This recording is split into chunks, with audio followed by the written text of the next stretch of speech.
All right, so we're back with Cherry Bomb. We just got her back from the first included maintenance through Acura Care. So we just got tires rotated and her first free engine oil change. You see here, we got that right here, mileage 9996, February 15th. That is today here at Jim Hudson Acura here in Martinez, Georgia. Martinez, if you're from the area. Yep, that's how they pronounce it. If you disagree, go talk to them. We have filter, drain washer, and genuine Acura oil. 6 quarts looks like, and they did the W20, which is what this is spec'd for. And as y'all know, of course, I had a 5W30 in there before through Amsoil. Got the tire rotation. Okay, so what are we doing? They just did surface, so why are we doing a video? Well, the title probably tells you. I have this Radium Oil Catch can. It's installed, going back up under here in the PVC, going down here. It's the positive crankcase ventilation system. And I've got it routed. I've got a drain on it at the bottom, and that's what that red knob is, going all the way down. And we are going to see about getting a sample. Now, here's the question that people get asked. There's a lot of debate. Does the catch can do anything on these engines? Well, here's the thing about the K20C engine. That's the C1 for this CTR, the FK8, FL5, right? This Integra, or the Civic Type R. And then the Integra Type S has that, right? They've got the K20C8, identical engine, just a minor tuning difference to get the 5 extra horsepower, but otherwise everything's mechanically the same. Now, it has, as part of the engineering, this is just a beauty cover here, but as part of the valve cover, Honda engineered an air oil separator, part of this engine. And what that does is that helps as the positive crankcase ventilation is working and you've got oil vapor, water vapor, gasoline vapor, whatever, right, gets into the crankcase and you got blow by pressurizing the crankcase. Well, that's all got to get blown out through the PCV system here. Now what happens is you've got that air, oil, combustion material, vapor mixture gets blown through, and in all engines, right, since, I don't know, like the 80s or something, when they started designing this stuff, maybe the 70s, I forget. Anyway, I wasn't around for it.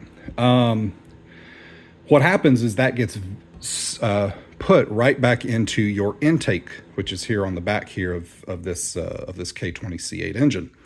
Goes into the intake, goes back to the intake valves. Now, before the days of direct injection engines with port injection, what would happen is your fuel spray would spray and it would hit the back of the intake valves, and that would clean them off, right? So, you know, that was, if y'all are old enough to remember all the, hey, keeps your valves 20% cleaner, right? That was some of the marketing, you know, from like Shell or Valvoline, whoever, right? Like it was meant to wash off that oil condensated vapor on the back of so it wouldn't carbonize and get messed up.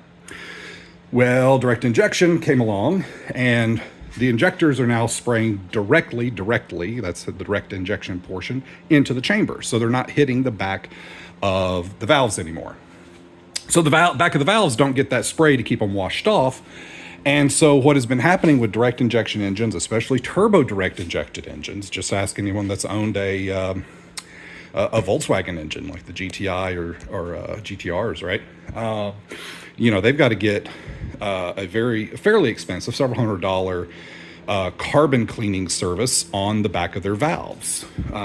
Engine valve, you know, that gets opened up and they walnut blast and clean them off. And there's all types of sprays that people are using, right, to try to keep these direct injected engines clean. Well, that was first generation's problems. Toyota has fixed it by, most of their engines are both, they've got dual injectors. They've got a port and they've got a direct injected. So the port injected is keeping their valves clean. Mazda has designed the walls of their intake valve areas to run a little hot and to keep carbon formation outside the temperature range where it occurs. Honda has went with an air oil separator built in. Oh, I'm sorry, Mazda also has an air oil separator, a little bit different design. But Honda has a air oil separator built into the valve cover. So, all of that to say this, a lot of debate about this guy. Does an extra catch can, particularly on these engines, do anything? Well, I'm not at 30,000 miles, 40,000 miles, which is typically when you will see valve covers or valves get carboned up. I'm just at, as you saw, just under 10,000. So I can't pull this, I'm not going to pull this off and look at my valves to say, oh, look how clean they are or whatever. It really wouldn't matter at this point. What we can do is I've got I'm a couple of hundred miles short of 5,000 miles on my last oil change. This was emptied and drained at that last oil change. There was nothing come out. It's been empty every time I've checked it. Well, this is the first time I've had a full 5,000 mile service to see, am I producing anything? So we're going to see if anything comes out of the bottom. But first, let's check. We will check the dipstick. Let me grab something. All right, so I'm going to try to do this one-handed while filming, and let's see. So this here is a little dipstick that comes on the Radium catch can, and let's see if it's wet. Oh, look at that. Okay, so it looks like I actually have a little bit of a puddle in the bottom there. So, sweet, this is the first time I've actually had anything. Okay, so next up, time to drain it. So we're gonna go up under, get my little cup ready. I've got just simple little glass jar from our one of the local chicken places, Slim Chickens, over on Washington Road. No, they're not paying me to say that, just they make good chicken. All right, let me get everything set up and we will try to do this. All right, there we go. So I got a funnel. Funnel is, there's the tube, into the tube, going into my funnel, coming down into my glass jar. And this will be the first time I've ever gotten anything out of this catch can. So let's see what happens.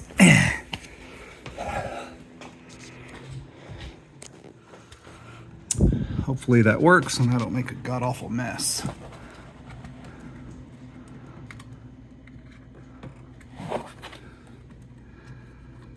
I'm gonna open this, let air in just in case. Boy. Oh.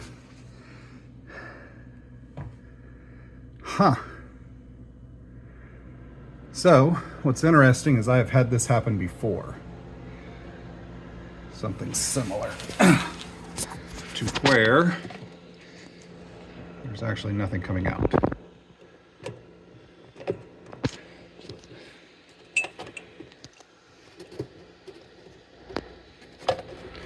Huh. Okay. Well, let's just go make sure everything's open.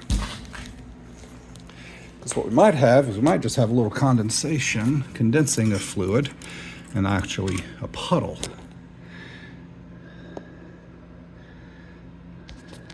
Make sure this is open. Okay. Now what I really don't want to do is take this guy apart just to see if there's anything in there. All right. So the tube, it's not kinked. It's pretty straight. I'm gonna let that go for a minute. Nothing coming out. Okay, so we're just gonna let that sit. And then I'm gonna figure out what to do next. Okay, well, I just pulled my dipstick out. I'm gonna put it back in. Okay, so if we saw there should be, I don't know, what is that, it's about a ½ inch, quarter inch depth of fluid that should be in there, if it's in there. And I know we've opened the valve, so it should cause you know, something to fall, but we got nothing. I'm thinking this, there was some blow by, there was a little bit of something, but it's not enough to actually condense inside this catch can. I'm not actually getting anything. So, looks like we're pulling the catch can. Oh joy. All right, I'm gonna turn that valve off. Okay, well, here it is. Let's try to get some light on it. There's a little bit. There's a little bit of something there in the bottom, but it wasn't enough to even drain out. So we're gonna pour it out into my little catch here. Let's see what we get. Okay, that came out kind of viscous. So I think there is some oil in that.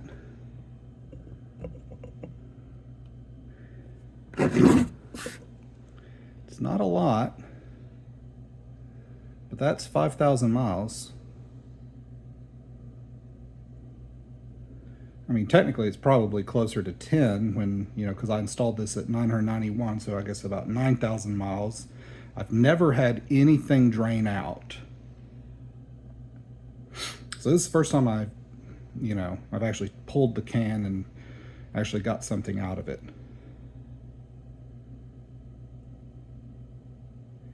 So there we go.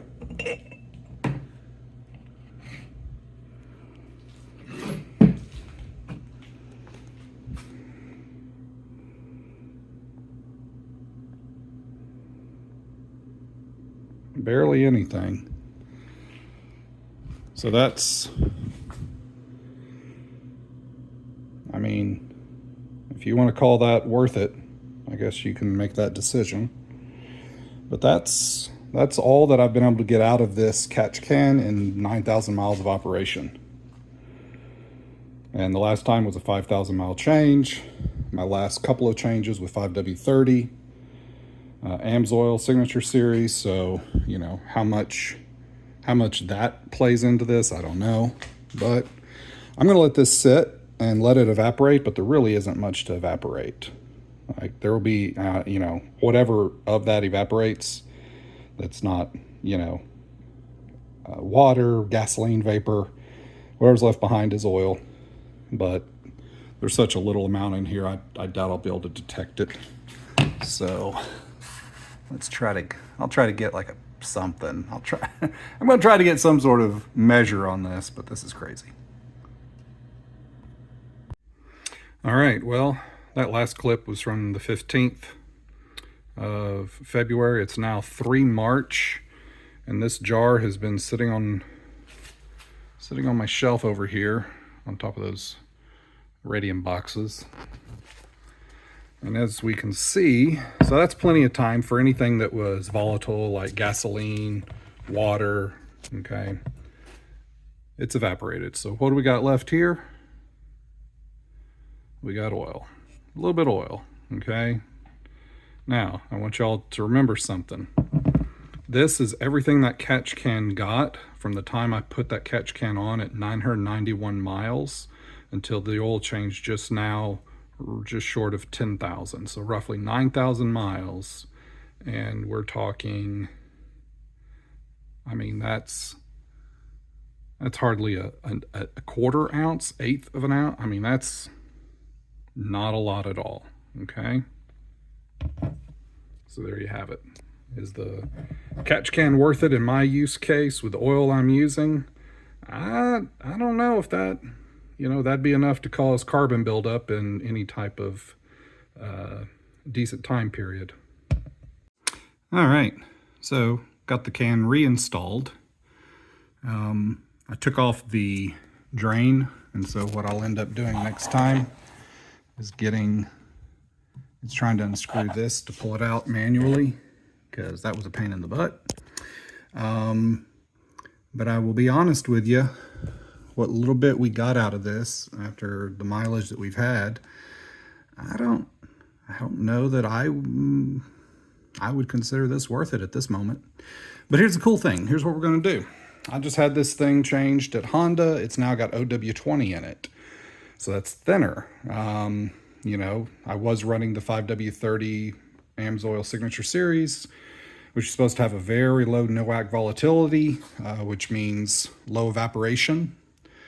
So we're going to see what 5,000 miles of Honda oil does. So we're still testing, we're still seeing. Let's find out in 5,000.